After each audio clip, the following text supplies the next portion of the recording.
Hello, English 104 students. This video is for week 6. It's our overview video. And I hope you are all well. And we are moving into starting to build the annotated bibliography. So the items that we're going to be working on in 6 and 7 will be directly contributing to helping you later on when you complete an annotated bibliography for your essay. So keep that in mind as you are looking for sources in this week's item. So I'm going to quickly share my screen. We're going to take a look at our Moodle page. And on our Moodle page, we're on week 6, by the way, week 6. There's really only one activity, which is Web Sources Worksheet. So when you click into this item, basically there's a file and you're going to be completing this file. And you are going to be searching for sources on the web that you may potentially be wanting to use in your essay. So we are starting the research process. This worksheet is designed to help you evaluate credibility. One of the biggest things that you have to be aware of in your sourcing is you must only use credible sources. If a source is not credible, you're not going to be allowed to use it within your essay. So you're going to have to evaluate at least 2 full web sources for completion points. In order to do this, you are going to answer all of the areas for this document. So you can see at the beginning I did enable editing. This is an interactive document. And the questions you have to do, so for example, in basic information, you would write the name of the website, and you would type that out. And then in the next spot, you would do the URL. You need to copy and paste. And I do want to emphasize, this must be a working URL that I am going to be able to click on and look at the website that you are using for this. If I cannot get access to it, it will count as you did not complete it. And then on number 3, briefly describe how you found or how you located this website. Just talk to me about, okay, what search terms, what search engine did you use? Did you use Google? What terms did you put in to find this website? Then the next area is going to be author and accuracy. Who is the author of the website? Note, you're going to have to look at this. Quite often, it could be an individual, it could be a company, it could be an organization, but you will have to look around the website to determine who is the author. In other words, who is responsible for that website. And then check one of these things. So I couldn't tell. In other words, I could not find who is the author. And then the second one, the author is, and then type it right here. What is the name of the author? Person, company, whatever. And then the second part of this is it appears the website is run by, it's either a company, academic institution, government agency, et cetera, et cetera. And then third, what are the qualifications of the author that created that website? So again, you're going to have to do some digging on the website. Quite often these things are found in the About or About Us, often located at the very bottom of the web page. You may have to do a little Alice in Wonderland, I call it, which means clicking on several things, following down a couple of rabbit holes to find the information. So after you have searched qualifications, again, I couldn't find this information, or the author's qualifications are, and then you say basically what they are. And then purpose and content. What is the purpose of this web page? Check all that apply. So you may have more than one purpose in this. It's a personal web page, it's a company website, it's a forum, scholarly forum or research information, entertainment, forum for ideas, other, make sure you tell me if it's other, you need to explain what it is. And then does the website provide, and then check which it does provide. Is it objective, factual information? Is it biased, subjective, or opinionated statements? If this is yes, if it does provide those, check one of the 2. The arguments are well supported, the arguments are not well supported. Or both, it contains both objective and subjective information, which is highly possible in many websites. Or again, I couldn't tell, or other, and then make sure you explain. Ongoing, basically you're going to do this for all of the questions. You're going to be checking these items and going through these. And then finally, at the last bit here, you are going to construct a proper works cited entry for that web page or website that you just evaluated. Now, a word of caution here. So that's one. And you're going to go through and do it all over again for another website, web page. Okay, web page or website. So you have to do this on 2 of them. Here's my word of caution to you when you are doing this. The purpose of this is so that you can start exploring and researching and finding possible websites on the internet that you might use for your sourcing, web pages on the internet that you might use for sourcing, to help you in your support in your essay writing when you begin crafting and drafting it. So when you are checking these, if you are doing, I couldn't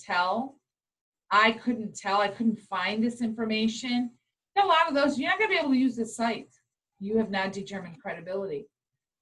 So although you may fulfill the worksheet requirements, you're not really doing yourself any favors here, because the purpose of this is to get you, hey, maybe I've got two web sources that I can be using to gather evidence and integrate within my essay. So you've built part of your annotated bibliography already. You've got 2 ready to use on your annotated bibliography.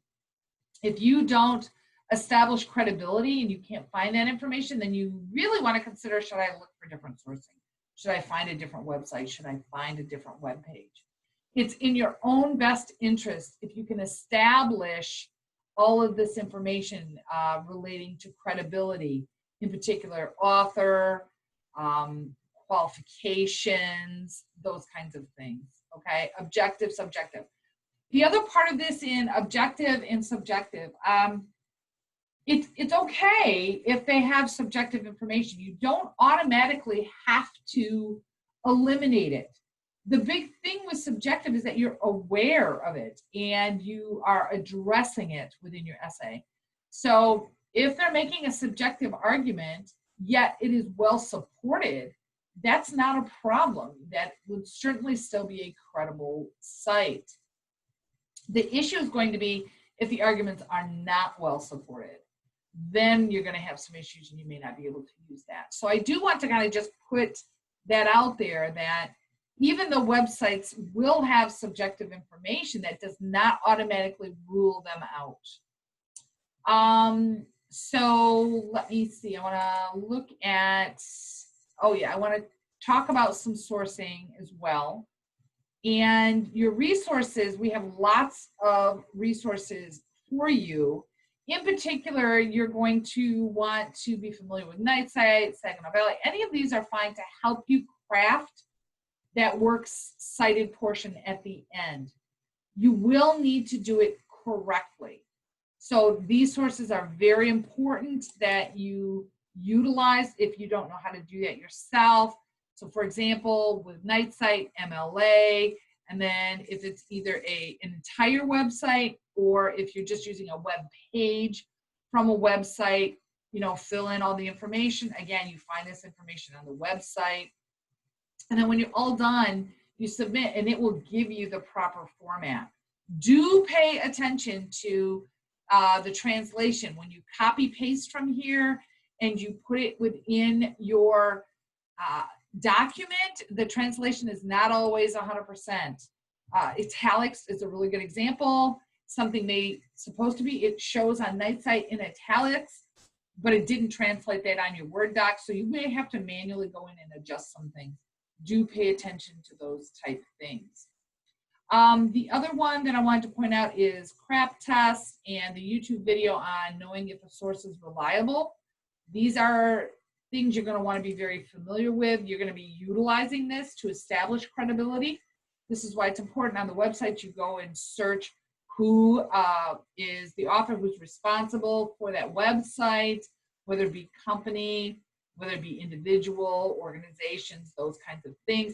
These are the things you are using to establish credibility, and this is doubly important when you are finding items online within the internet. The YouTube video, I'm not going to play it, I just want to show it to you. It's a super short one, and it gives you some tips on determining if a source is reliable.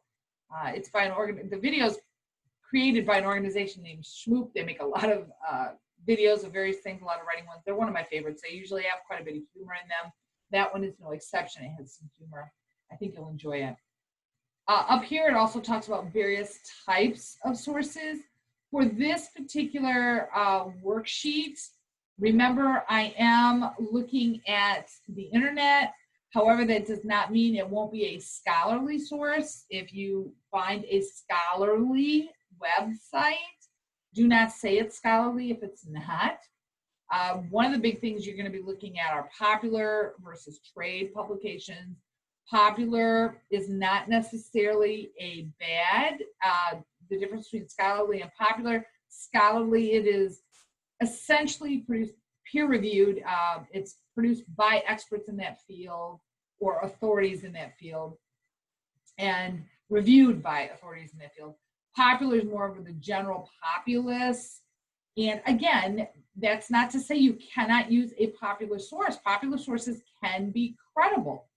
Just do the credibility check on it, but be aware those are the different type of sources that you may be looking at. I also give you some examples of a popular press versus scholarly. So sometimes visually they're very different and you can kind of tell at a glance, although do not use a glance to determine it. Go through the credibility item. So again, MLA Works Cited, as always, I have those because you are going to have to make sure you're responsible for citing it correctly on this worksheet. The good news is on this particular worksheet, if you have done it correctly and you've established all the information you've looked at, who the author is, what their credibility is, in other words, where their authority lies, and you've addressed that it is unbiased, those type things, the purpose of this is that you have gathered 2 sources now in preparation for your annotated bibliography, which is coming down the pipe. So you've actually done the groundwork. You've done a lot of the work already, ready to roll, and you have it in the bank, and you'll be able to pull from this assignment in order to apply it to your annotated bib.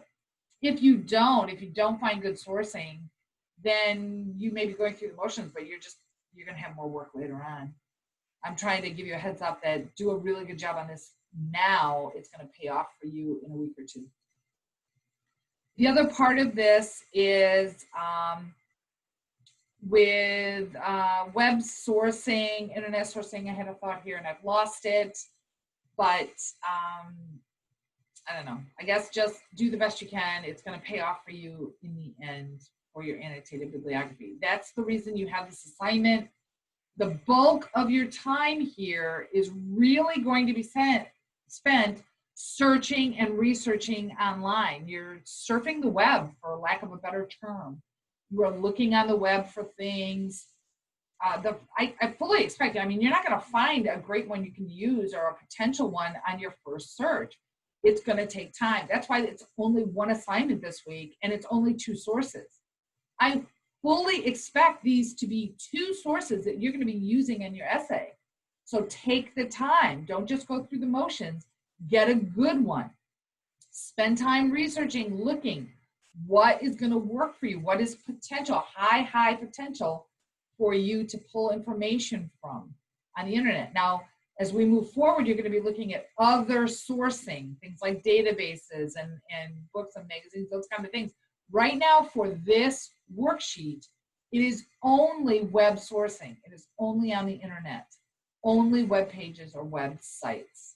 So that is what is working on for this week. So I hope I have addressed this week effectively for you. And of course, as always, if you have any questions or concerns, reach out to me, pop into my office hours. It's been very lovely talking with so many of you during office hours, put a face with a name in the class. So feel free to take advantage of those if you have any questions or concerns. Otherwise, as always, it will be due on Sunday night, 1 minute before midnight. And happy researching this week, as well as happy writing.